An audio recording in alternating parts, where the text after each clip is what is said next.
Hey y'all, welcome back. Well, this is kind of going to be a part 2 on the SPYPOINT camera video. So I've had several people come forward and tell me problems they had, and people really interested in a 1-year review, 3-month review, whatnot. So I've come up with a little plan here, so y'all stay tuned and I'll show you what I'm going to do, the concerns people's had, and what I'm going to do to try to answer some of these questions and see what happens with this. So y'all stay tuned.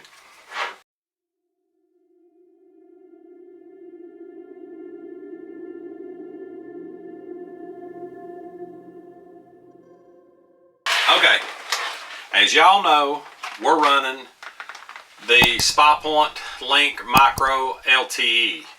Now, I have 4 of these in the field now. 2 have been out since Christmas, since like 2 days after Christmas. And they're still going good, putting in good pictures. I'm getting a ton of pictures from them. Then I did a video last week how easy it is to set up these SPYPOINT cameras. Well, after I released that video and had everything up and running, I had several people in the comments of that video, and I had some comments through other social media sites such as Instagram and Facebook where I post some of my video links. Had some people that had downright hate the cameras, and I've got some people that praise them, had them out 4 or 5 years and they love them, not had no issues with them. But there was a couple of things that people brought to my attention. One of them was from a guy that follows our channel, and they had these cameras and said it was missing pictures. They were missing pictures of deer, whatever. They just wasn't taking as many pictures as was with a regular camera. So after looking, as you can see here, when you go to set your camera up, there is several different settings like trigger, high, medium, low. You can set different ratings to make it more, the trigger more quicker, or just medium, or whatever. You can have it go burst, not burst, or just one single picture, or a burst of 3. But where I set mine is, it's according to the deer volume and where I've got feed out. It's one thing I love about these cameras is I can change, after it takes a picture, I can change it from 1, 3, 5, 10, 15, or 30 minutes, or I can set it just to do dusk to dark. Just totally cut out, start at dusk, and then when daylight comes, it stops. But I have mine set sporadically across my 4 cameras. I have some of them set to, once it takes a picture, 1 minute, it's reset, ready to take another picture if something triggers it. Some of mine I have are over Salt Lick and corn. I have feed out right now, and I'm getting multiple pictures. So it's using up my 250 pictures per camera per month. So I've got them to just trigger every 10 minutes. And at the end of this video, I will show all the pictures I've got so far, or all my good pictures or whatever. Now, but what I'm going to do, my first test, I really consider the first test being the weather that they're in. Now, I usually use Wild Game Innovations and Moultrie. I've had some Stales. I actually have had some Simmons that I use for security cameras. I just recently sold on Marketplace. But I have some of the higher end Wild Game Innovations. I've always liked Wild Game Innovations. People seem to hate them. Most of them last me about 3 or 4 years if I leave them out all year round. My worst culprit here in Tennessee is ants or something building up in them before I get to them, and they can get into about any camera and set up and really cause havoc. But so my first test is basically weather. Now, there won't be a true run on these until I've had them out all summer or whatnot. So right now they're getting some pretty extreme cold weather. We've had, since I put mine out, we've had 3 snows. We've been down in the teens several times. I've got pictures of deer in the snow, regular pictures and stuff. So that's kind of one of the things I want to do in 1 year after running these SPYPOINTs, and kind of see what kind of see how they hold up, if the cases get brittle, if the antennas get brittle, and plus they're in extreme cold. So we won't really know that until probably this time next year, up in deer season, after we've got a summer under our belt. But number two, I'm going to go back to what people are referring to about it not picking other deer up, or it missing pictures. So I have went out and put a Wild Game Innovations very similar to this camera out below on the same tree, and I'm going to compare. There'll be a third video to this. So basically got the setup video. This will be the second video of what I'm doing and where we're going from here, and what the reviews will be built on. And then I'll have a third video of how it held up here in a couple weeks. I'll throw one back together, show you what pictures, and do the comparison between the two. So to be fair on the review, I have the camera at full battery, take a picture every minute after it resets. I'm going to set the SPYPOINT up the same way, and we will see if the SPYPOINT actually misses any deer or whatever. Now, one thing that I am concerned about is anybody that's hung, like me in the past, I've hung a video set, a camera for video, and then right below it, I've set a camera that just taking still pictures. Well, what tends to happen sometimes, and it might not with the SPYPOINTs, but the infrared from one, like the video camera, as soon as it starts taking a video and a deer comes in, it comes on, and it's at night, it's got the IR. Well, what it does sometimes, if the deer ain't even in the frame on this one, it'll take a picture just because the IR took a picture, or because the infrared triggered this camera. So I'm hoping I don't have that problem. If I do, there'll be some mist from this, or there'll be a lot, they'll all match, or I might have, if I end up having pictures on the Wild Game Innovations versus the the SPYPOINTs, then we'll have that review. We'll be able to tell then. So we'll know definitely in a couple weeks. Matter of fact, my phone's going off right now. I keep feeling it vibrate, and it's pictures on my trail cameras. I guarantee. Yep. So deer's moving really good right now. It's 6:49. I mean, there is this one picture's got 3 or 4 deer right in front of the camera right now.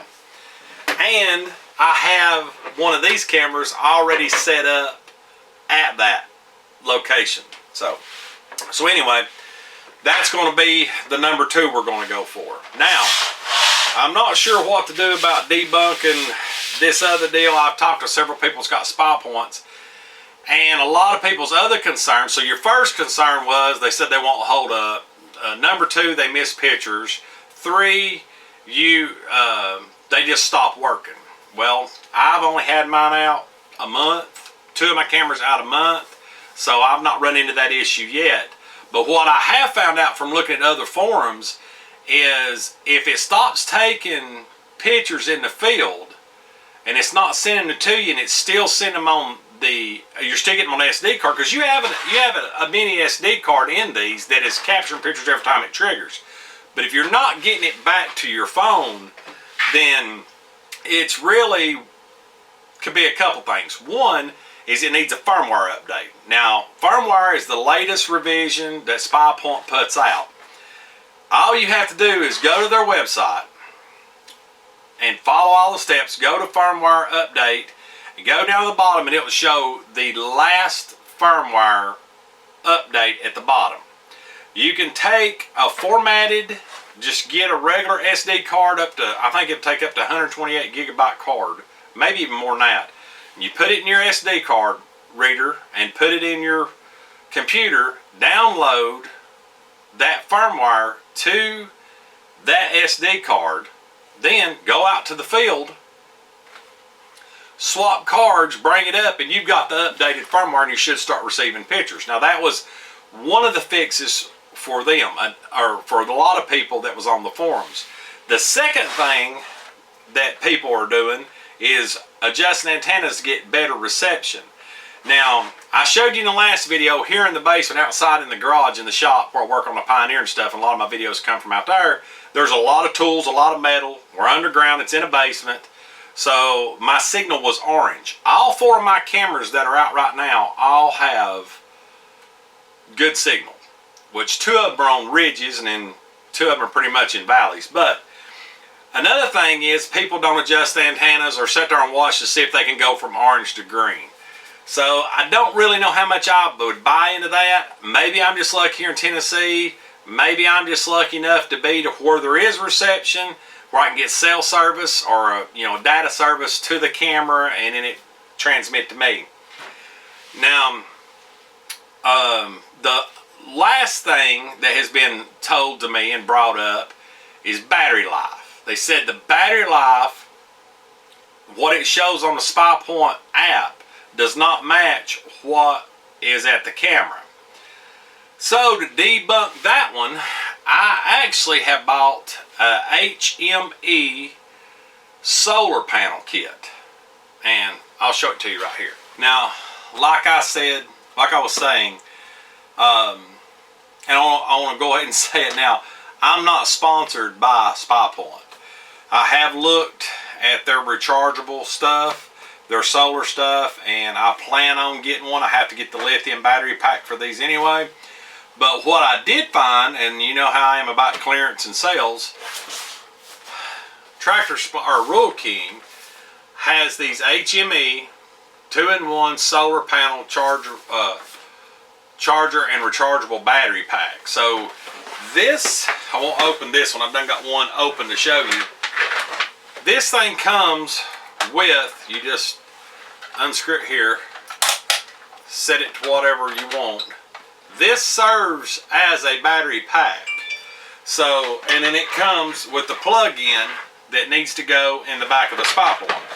So I'll open up, this is Sarah's SPYPOINT she bought.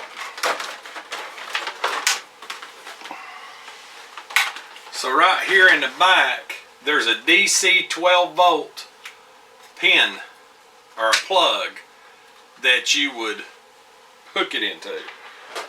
So it's a perfect fit. So I'm going to try these. So you ask why I'm going to do the lithium battery pack when this already has a battery pack on it.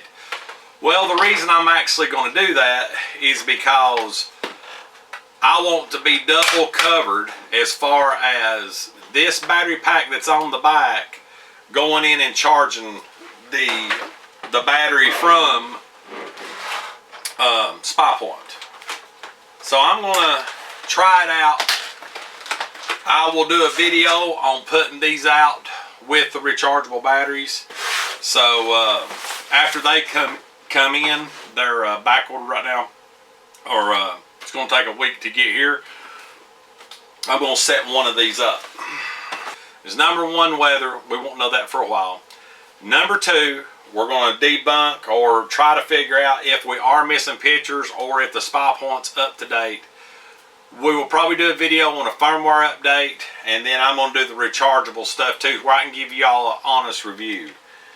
So this is kind of some stuff people requested, since I have them here, and I still have probably 20 trail cameras up there that I regular standard cameras. So I'm going to try to do the most honest review I can for y'all. If they don't work, I don't run products if I don't believe in them. You can look at SB Wood and Weld and the rest of the ones that I've run, or the other products that I run. I test them out first, and if they work good, I do videos on them. So anyway, we'll see how this SPYPOINT thing rolls out. We'll have a 3rd video here in a few weeks of the 2 comparisons with the 2 cameras hung up, and then we'll just have to wait on the 6th month. But I'll go ahead, and at the end of this video here in just a second, I'll roll pictures that I've already captured since I think the 27th of December. So anyway, I hope y'all enjoyed this. You got any more ideas or things you'd like me to challenge on these cameras, please put it in the comments below. I'll put a link about the camera just so you know what cameras I'm using. I'll put a link on the HME solar pack. Just so you've got them too, you might want to go to your local Tractor Supply or Rural King or Walmart and see what they're running on sale. Everything's fixing to go on sale. And as always, y'all stay tuned. Keep watching. God bless. We'll catch you on the next video.